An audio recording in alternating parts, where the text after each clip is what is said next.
Hello. Hello. हाय। कैसे हैं आप सब? मैं अखिलेश सिंह आप सभी का अपने इस वीडियो क्लिप में हार्दिक स्वागत करता हूं, अभिनंदन करता हूं। साथियों, आज की चर्चा का मुख्य उद्देश्य सीबीएसई और यूपी बोर्ड की परीक्षाएं हैं, जिनके बारे में मैं आप सभी को अपना कुछ सुझाव प्रस्तुत करना चाहूँगा। हो सके तो इनको थोड़ा सही तरीके से सुनिएगा, उसका विश्लेषण करिएगा, उसका मूल्यांकन करिएगा। साथियों, यह उद्देश्य जो कि मैं आप सबके समक्ष प्रस्तुत करना चाहता हूँ, इसके मुख्य बिंदु होंगे। पहला तो ये कि अब बचे हुए समय में हम पढ़ाई कैसे करें, और दूसरा ये कि उन पढ़ाई के प्रमुख तरीके कौन कौन से हैं। साथियों, मैं अपने प्रमुख बिंदुओं में से प्रथम पहला कि हमने बताया कि बचे हुए समय में हम पढ़ाई कैसे करें। साथियों, एग्ज़ाम निश्चित तौर पर हमारे मानसिक तनाव को बढ़ा देते हैं, लेकिन इसमें घबराने की कोई बात नहीं होती है। हमारे जो एनुअल एग्ज़ाम होते हैं, किसी बोर्ड परीक्षा के एग्ज़ाम होते हैं, खासकर हम जब हाई स्कूल, जिसको टेंथ, चाहे वो सीबीएसई बोर्ड हो चाहे यूपी बोर्ड हो, इन सब में टेंथ का स्टूडेंट बहुत ही तनावपूर्ण ढंग से अपने आप को अनुभव करता है, क्योंकि उसकी लाइफ में होने वाली पहली बोर्ड परीक्षा में सम्मिलित होने जा रहा होता है।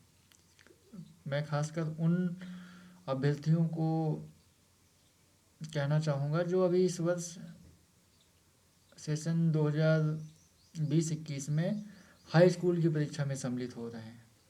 ऐसे साथियों को मेरा सुझाव है कि वो बिल्कुल भी तनाव महसूस ना करें। ये आपके अध्ययन का मूल्यांकन है, ना कि जीवन का मूल्यांकन। जीवन में कार्य प्रगति का मूल्यांकन, उपलब्धियों का मूल्यांकन, ऐसा कुछ नहीं है। केवल और केवल आपके अध्ययन का मूल्यांकन है, और निश्चित तौर पे आप सफल होंगे। बस तनाव मुक्त रह करके पढ़ाई करनी है।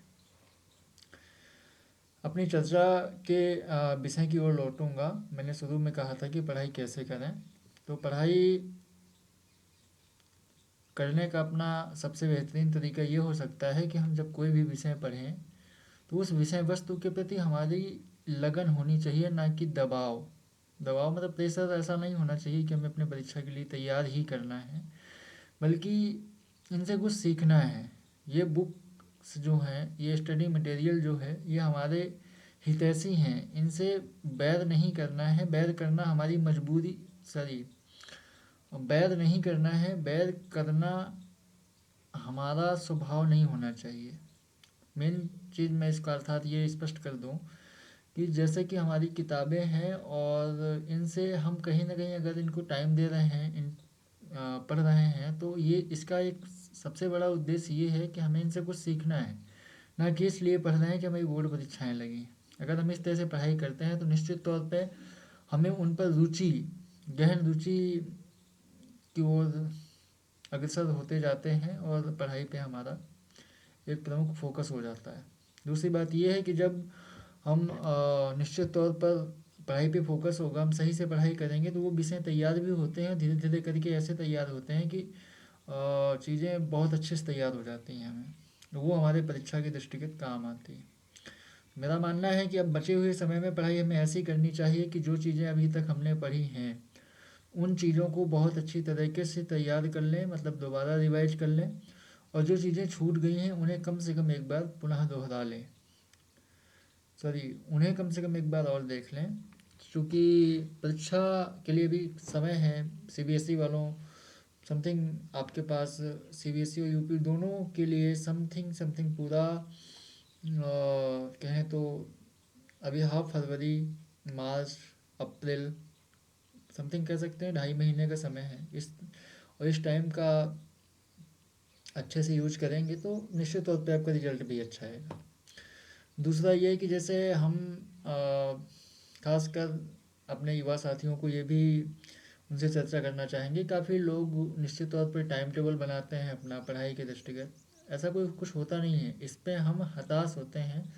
हमें निश्चित तौर पर टाइम टेबल कुछ ऐसा बनाना चाहिए कि हमारा किसी भी तरह से हमें लाभप्रद हो। लाभप्रद हो का मतलब कि टाइम टेबल हमें प्रेशर ना दे, टाइम टेबल ऐसा बनाए कि चूँकि फॉलो भी हो, उससे खुशी मिलती। और निश्चित तौर पे समय कुछ ऐसा सेट करें कि प्रत्येक विषय को सूट करे। सूट करे का मतलब कि जैसे मैथमेटिक्स है, उसके लिए मुझे लगता है कि जो आफ्टर डिनर टाइम होता है, भले ही घंटे 2 घंटे 3 घंटे कितना भी टाइम दे दें, पर after dinner mathematics, after sleep like Hindi, SST and other it's level. तो बैक होके आएंगे तो जैसे रिवीजन आपने नोट्स बनाई हैं या नहीं बनाई, नोट्स का एक प्रमुख उद्देश्य ये होता है कि हम नोट्स में वो सारी चीज़ें लिखें जो हमें आती हैं। अगर वो चीज़ें नहीं आती तो कहीं से नोट्स कॉपी करने का कोई मतलब नहीं है, नोट्स किसी के लेकर पढ़ने का कोई मतलब नहीं। नोट्स में वही चीज़ें लिखनी है जो हमें आती हैं, इसलिए नोट्स में ज़्यादा बनाने अगर बनी है तो उन्हें पढ़ें। उन्हें ये मान के पढ़ें कि अभी हमें ये चीज़ें तैयार करनी हैं, और नहीं बनी है तो अब कृपया बनाएं नहीं, आराम से पढ़ाई करें और घबराएं नहीं।